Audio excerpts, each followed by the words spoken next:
Hi, I'm Arnoux Jorgensen, the lead designer over at DWRPG, and I'm joined by Nick. Hi guys, it's me Nick again, a code designer for DWRPG, and today we're talking about session 1 of Against the Machine.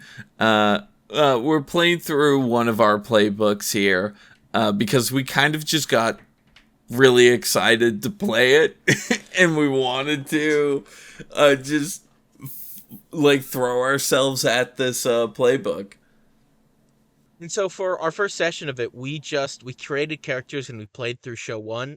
It took a long ass time, so I think we should just chat about our characters. So in Against the Machine, you are playing against an automated HOC. This is a head of creative that is effectively a glorified flowchart. And so it gives you and your team five wrestlers. It says, hey, they're young bloods. They don't have any scars. Send them in, see what comes of them. And it just ended up that Nick was creating two wrestlers. I was creating three. That was Mm-hmm. that. Nick, why don't you tell us about your two wrestlers that you created to fight against the tyranny of the year 3000 machines that rule the world? So I think we should also talk about our little bit of our game plan with this group of guys.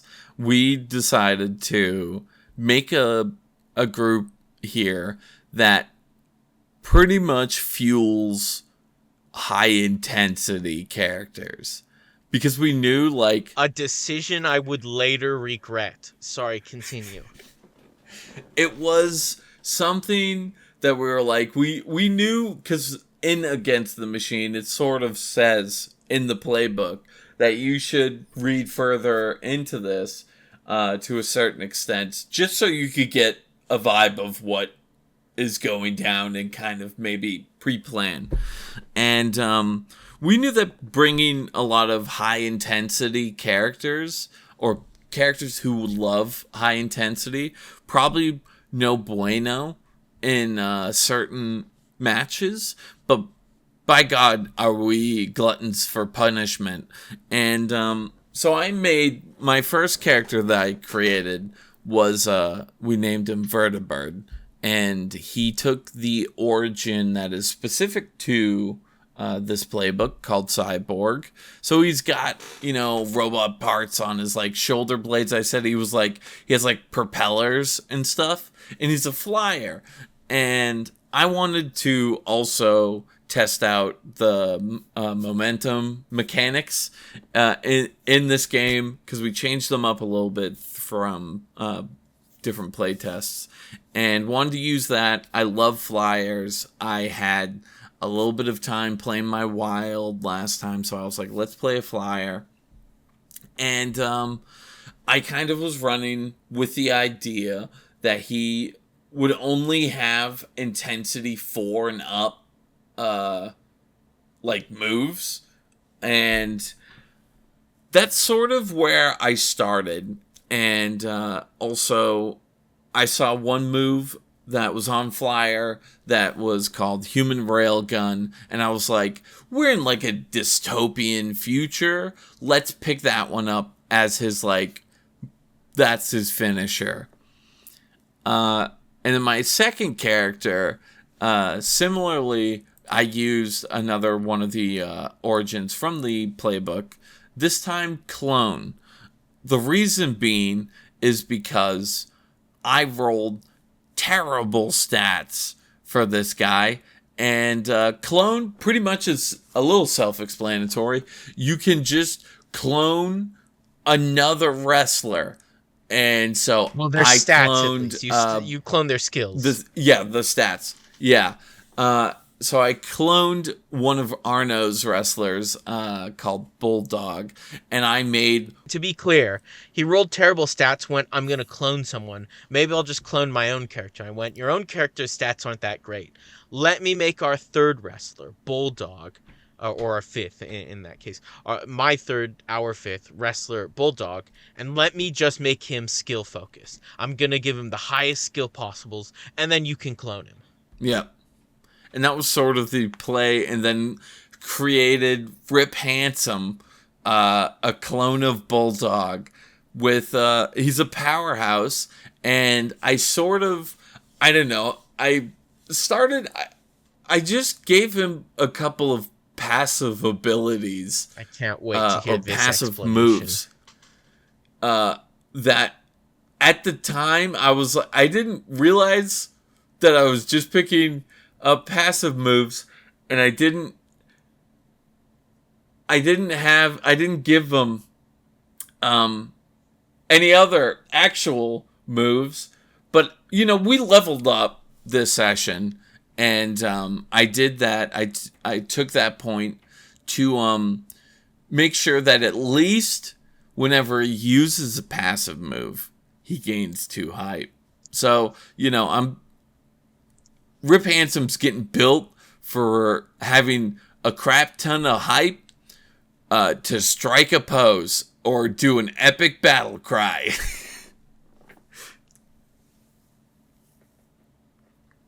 But I think that's my two. I have a flyer that I've he's a momentum flyer, and besides his finisher, and he can also take the cyborg trait.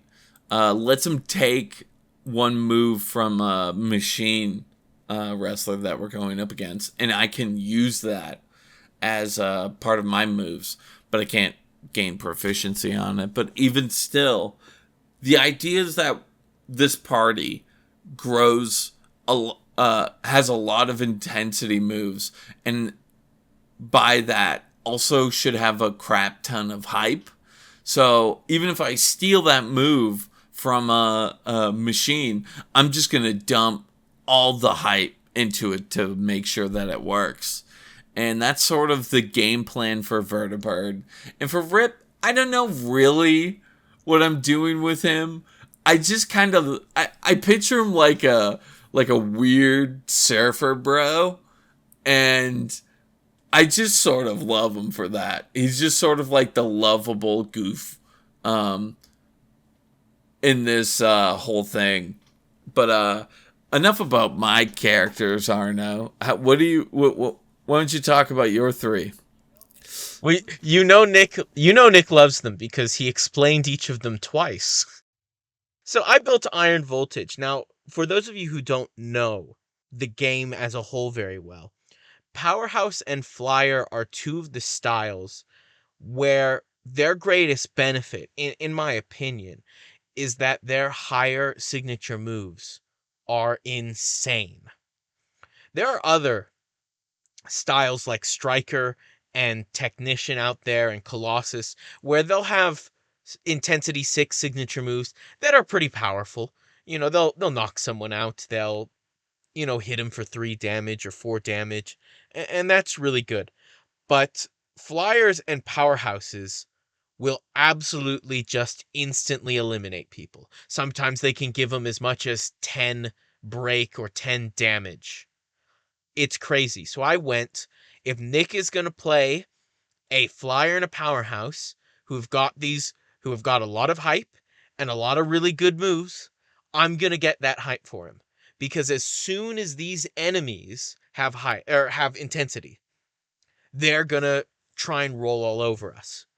So I'm going to play a Powerhouse named Iron Voltage. And I'm going to make his goal to increase the hype as soon as possible. He is our starter. We put him on the line first. He goes, he fights, he increases the intensity, and then he passes on to the next guy to do the big move. Now, similarly, I created a second character who was a gangster named Zaz D'Angelo, the last of the D'Angelo line. And I was thinking more long term with Zaz. I'm going to kind of keep him as a supporter. I'm going to give him the resistance origin so that he can combo with other resistance members who are fighting against the machine like us.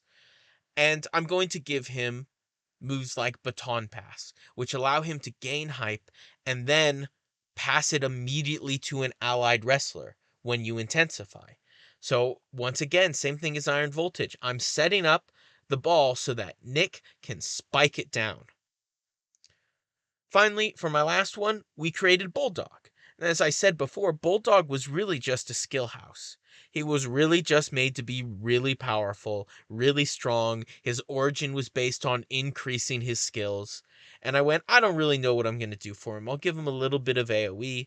I'll give him a pin, a choke slam, just some basic Colossus things. He's got big stats. He can benefit from being a big, heavy set character. And so, despite being the original of the clone Rip Handsome, Bulldog was not a powerhouse. He was a Colossus. And so, they've got the same skills, but they play very differently. And I thought that this was going to be a relatively good plan. I knew that all these machines, almost all of them, with some exception, are really deadly at high intensity. But I also knew that there are ways that we could take the spotlight, there were ways we could steal it away from them, ways that we could increase the intensity on our terms, we could reversal them. That was another big thing with Iron Voltage. I wanted him to have reversals so that he could interrupt the enemy team and bring it back to our side. And with us being able to control who got the spotlight, we'd be able to get the intensity up and then pass it over to Nik's high intensity boys to finish it off before things got too dangerous. And the first match was against a sea of endless mannequins in this battle royal. Now, I'm not going to say we played it perfectly. We played it quite poorly, it should be said. There was a couple plays we misplayed. Yes, but we did a lot I still think we did a lot of knockouts when we should have done some throws. That was just a part of it. But I would argue Iron Voltage and Zaz did their job. They got that intensity high, and they passed it to the characters they knew they could use it, Vertebrate. And how did that work out for us, Nik? I do think Vertebrate did well in this. He took because out one mannequin. But it was instantly he just took their move, took them out. And from there, I sort of lost the ball. And I might have realized I gave him a lot of things. The thing with momentum, Arnoux, is... Yeah, two things. Let's start with momentum. Yes, let's start with momentum. What's the thing about momentum? Yeah, the thing is you can't use... If you use a different non-momentum move, you lose all your momentum. So, my idea of using Railgun as like a finisher, because I was like, ooh, it's really deadly, it does a lot of damage and stuff, and it can do some like pretty crazy not side effects, but yeah, side effects after if it's successful. The issue was that it wasn't a momentum move. So I was building momentum for a finisher that doesn't really care about it, to be honest. And secondly, let's also talk about Human Railgun.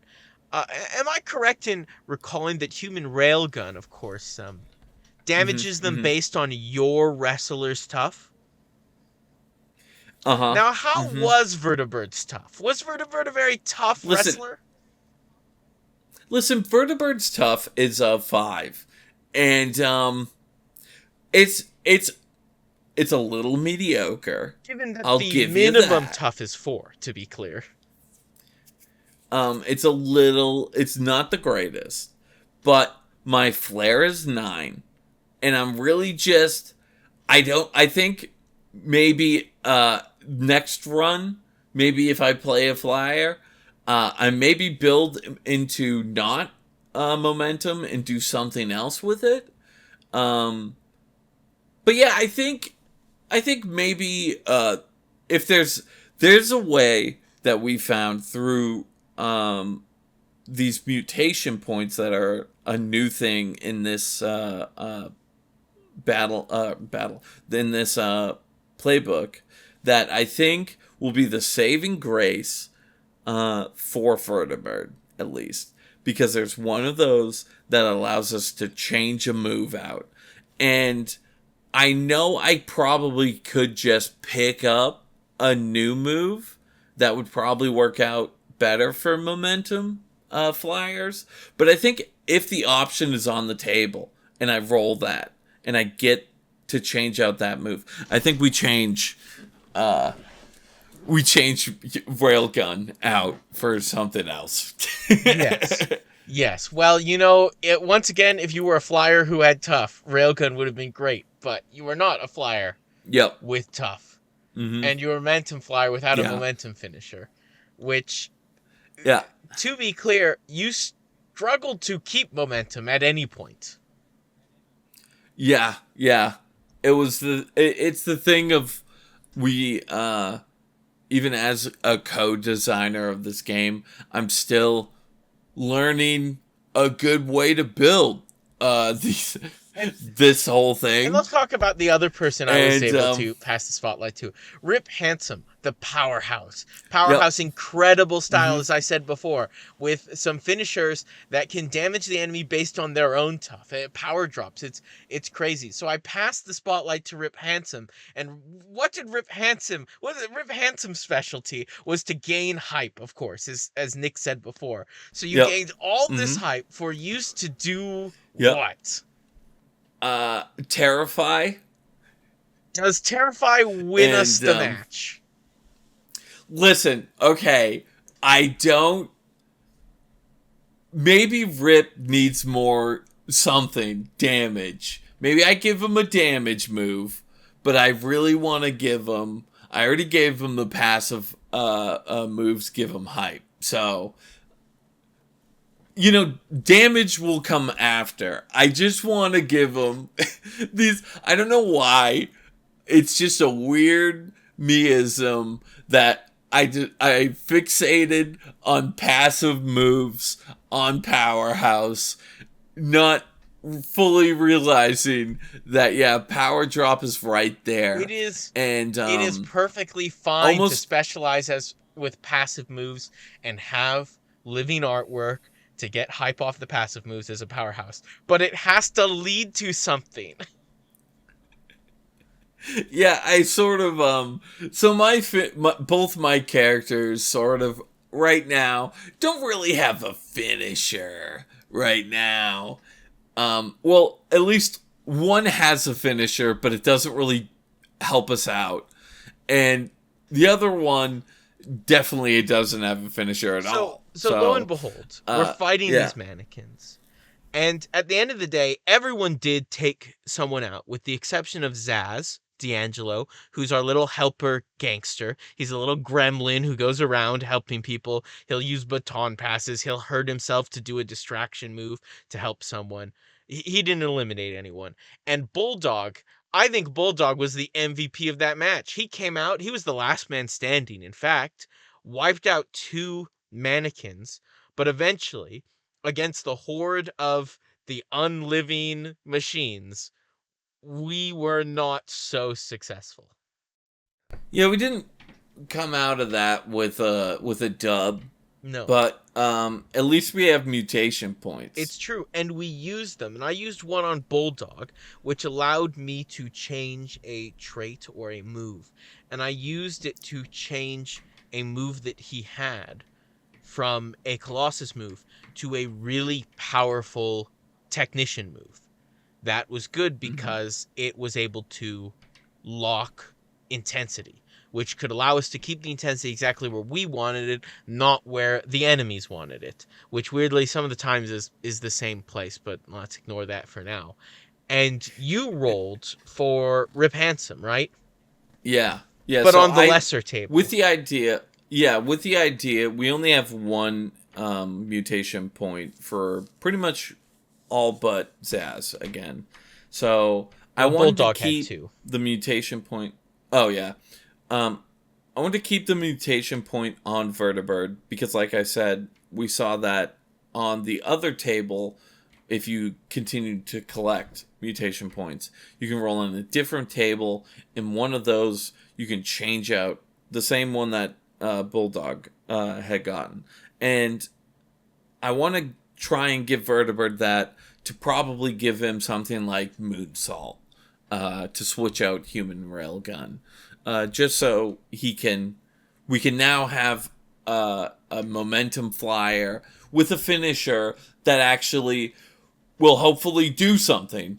And for Rip, I was like, well, at this point, like, I like Rip, but he's sort of like just my goofy goober character. So I'm gonna spend this one mutation point to just see, let's roll, let's see what happens, And we got that he, for the next Shows. two shows, he's never gonna be exhausted. So get ready to see a lot of Rip. I think that's the plan. And yeah, I think that was our session one. We just did one show. We created characters. We did a show. Uh, Overall thoughts as to how it went, Nick? So, I mean, other than the little bit of screw up on my end, I do think I had fun I had playing fun these too. guys, and it's the thing of like, I think my air quotes main character of like Vertibird, I don't know, Rip might be getting a little bit more. I might be starting to like Rip more, and but that's fine. I think as the whole game itself, I think it's fun. It was fun to just beat on a couple of flow charts, I guess. Um, yeah, but my God, were some of those flow charts? They're It they're was a pretty funny deadly. curve. It was a very funny curve of we've got this. Iron Voltage is taking everyone out. We're having a Yeah. good time. And then suddenly it was just, oh no, they're eliminating everybody. It's okay. Nick, do your finishers. What finishers? Oh no. Oh no. Yep. So I don't know. I had fun against the mannequins. That's all I've got really got to say on our first show. But we did do more. Yeah. Yeah. I do. I had fun creating these characters, and I had fun playing the game, just in general. It's always good to play. And if you want to grab Against the Machine, when our Kickstarter goes live, it is going for free. So you can look through, see what we're talking about, and even play it with your friends. And if you want to hear more about our first playthrough of Against the Machine, oh boy, we made a lot of mistakes. Even against these mannequins, we made a lot of mistakes. So there is Hmm. plenty more learning to come if you stick with us for the next episode. Yeah, we'll talk to you guys next time. See you then.